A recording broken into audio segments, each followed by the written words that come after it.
Hindi ko dinidisregard na yung problema mo maliit o malaki. Kasi kahit papano ang tao may level ng problema na sinosolve. Nga pag bata ka pa ang poproblemahin mo lang kain, tulog. Kapag nag-aaral ka, poproblemahin mo baon. I-recess mo. Ano yung ililibre mo sa jowa mo? Ano yung sasabihin ng ibang tao? Pero tandaan niyo, problema pa rin yun. But if you train yourself na kahit paano, okay, this problem is given to me so that matuto ako. Kasi kahit saan ako sa balat ng lupa, kahit saan parte ako ng mundo, magkakaproblema ako. Magkakaproblema talaga tayo.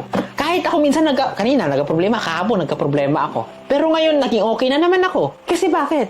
Normal tayo na magka-problema. It's just that depende na lang sa atin kung paano natin i-handle yung problema na dumadating. Pero ito yung gusto kong iparating sa iyo. Habang bata ka pa, matuto kang sumolve ng problema. Huwag ka puro reklamo. Kasi kapag puro reklamo, walang nagagawa, sayang oras mo. Pero instead reklamo, gawa ka paraan para solve problema mo. Kasi sayang oras mo. Sa kakareklamo mo, nauubos oras mo, pati problema lumalaki. Instead na hanap ka paraan para masolusyonan, hindi pwede. Kasi bakit?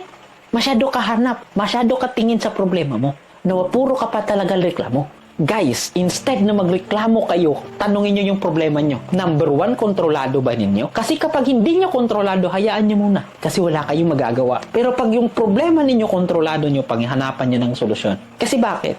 Nadi-disappoint naman talaga tayo eh. Hindi naman sa pag-solve mo ng problema, makukuha mo lahat eh. Pero ito yung hiling ko sa inyo. Tandaan nyo po ito. Pwede kayong magkamali kahit solusyonan nyo yung problema ninyo. Ito naman yung pinakamasakit. Yes, mga tao, alam na nila na may problema tayo. Ang problema na naman is, kapag solusyonan nila yung problema, dapat isang beses tama na.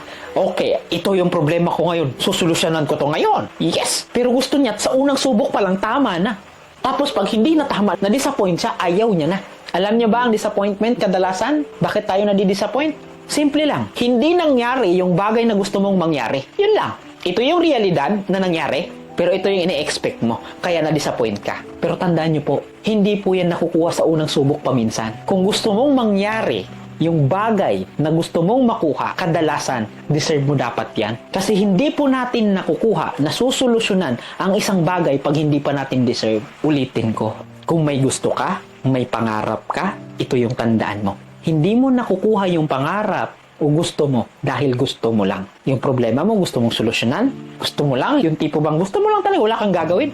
Hindi mo makukuyan. Hindi mo yan masusolusyonan. Pero, tandaan nyo po, kung ano yung nakuha ninyo, kung ano yung mga bagay na binibigay sa inyo, kadalasan yan lang yung deserve ninyo. Sa totoo lang, yan lang po yung deserve ninyo. Paminsan, hindi sa lahat ng oras, pero kadalasan. Bakit mas malaki yung sweldo nila? Kasi malay mo, mas nag-risk siya. Bakit mas malaki yung kinikita niya? Kasi nagninegosyo siya. It is because mas risky yung ginagawa niya. Di ba mayroong isang trabaho daw na pwede kang kumita ng $60,000 a year sa isang trabaho lang na 2 beses mong gawin lang sa isang taon? Yung aakyatin niya yung pinakamataas na tower at papalitan niya yung ilaw.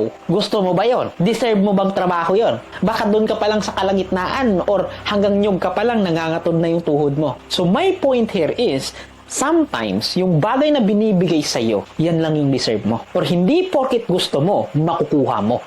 Binibigay sa'yo kadalasan kung ano yung deserve mo.